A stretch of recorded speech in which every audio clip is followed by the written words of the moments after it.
Sa balitang boxing, hindi pa man umaakyat sa ring.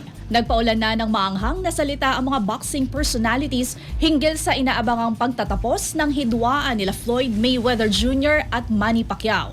Kung sino ang kanilang manok, alamin sa pag-abante ni Jonas Lavarias.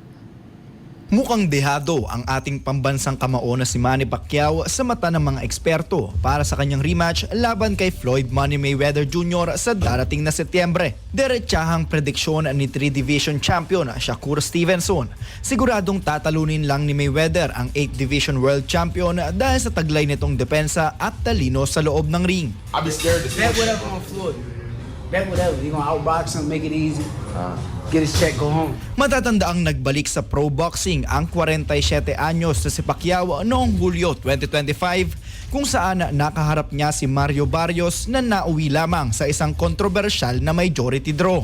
Maging ang dating kampiyon na si Oscar De La Hoya ay pumanig din sa 50-0 record ni Mayweather dahil sa disiplina nito sa katawan at pagiging aktibo sa gym. Paliwanag ni De La Hoya, You know, it's definitely not the same Pacquiao I faced.